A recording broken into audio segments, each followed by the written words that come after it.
তো হ্যালো বন্ধুরা, তো আবার একটা নতুন ভিডিও নিয়ে চলে আসলাম তোমাদের সামনে। তো এই ভিডিওতে আলোচনা করতে চলেছি ইস্ট বেঙ্গল ক্লাবকে নিয়ে। তো অবশেষে ইস্ট বেঙ্গল ক্লাব এটিকেতে খেলে যাওয়া বিদেশি প্লেয়ারের সঙ্গে কিন্তু কথাবার্তা কিন্তু শুরু করে দিয়েছে দলে নেওয়ার জন্য। তো কোন বিদেশি প্লেয়ারের সঙ্গে কথাবার্তা শুরু করে দিয়েছে দলে নেওয়ার জন্য, তো তোমাদেরকে এই ভিডিওতে বলবো। তো ভিডিওটা কিন্তু গুরুত্বপূর্ণ হতে চলেছে, তো পুরো ভিডিও দেখার জন্য কিন্তু অনুরোধ রইল তোমাদের কাছে।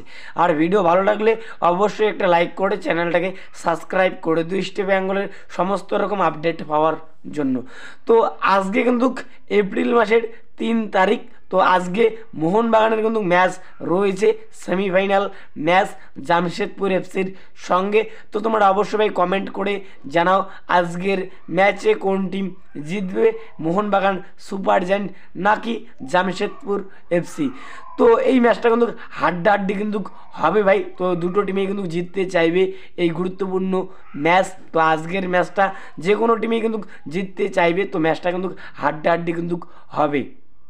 তো ম্যাচটার দিকে কিন্তু আমাদের সবারই কিন্তু নজর থাকবে যে আজকের ম্যাচে কোন টিম জেতে। তো এবার যেটা আপডেট দেবো তোমাদেরকে, গুরুত্বপূর্ণ আপডেট। তো এটিকেতে খেলে যাওয়া বিদেশি প্লেয়ারের সঙ্গে কিন্তু কথাবার্তা শুরু করে দিয়েছে দলে নেওয়ার জন্য। তো এরকমই কিন্তু আপডেট পাওয়া যাচ্ছে এই মুহূর্তে। তো সেই প্লেয়ারটা হলো মিডফিল্ডার। তো প্লেয়ারটার মেন পজিশন হলো অ্যাটাকিং মিডফিল্ডার। তো সেই প্লেয়ারটা হলো এডু গার্সিয়া। তো এডু গার্সিয়াকে তো তোমরা সকলেই চেনো, যথেষ্ট ভালো মানের প্লেয়ার ভাই, যথেষ্ট ভালো মানের বিদেশি প্লেয়ার। তো যখন এটিকেতে খেলেছিল দুর্দান্ত কিন্তু খেলেছিল এই এডু গার্সিয়া। তো সেই বছর আইএসএল কিন্তু কাঁপিয়েছিল এই এডু গার্সিয়া এটিকের হয়ে। তো তারপরে এটিকে মোহনবাগানের হয়ে গেলে তারপরে এটিকে মোহনবাগান সেরে হায়দ্রাবাদ এফসিতে কিন্তু যোগ দেয় আইএসএলের ক্লাব। তো তারপর হায়দ্রাবাদ এফসি সেরে বিদেশের কোনো ক্লাবে কিন্তু যোগ দেয়। তো যে ক্লাবের সঙ্গে যুক্ত রয়েছে এখন, তো সেই ক্লাবের সঙ্গে এবছরই 2025 31 মে কিন্তু কন্ট্রাক্ট শেষ হয়ে যাচ্ছে। তো যে ক্লাবের সঙ্গে যুক্ত রয়েছে, তো ইস্ট বেঙ্গলের ম্যানেজমেন্ট চাইছে এই এডু গার্সিয়াকে সই করাতে। তো এডু গার্সিয়া যথেষ্ট ভাই ভালো মানের প্লেয়ার ভাই। তো প্লেয়ারটার পায়ে কিন্তু খেলা রয়েছে। তো এই প্লেয়ারকে ফ্রি প্লেয়ার হিসেবে কিন্তু সই করাতে চাইছে ইস্ট বেঙ্গলের ম্যানেজমেন্ট।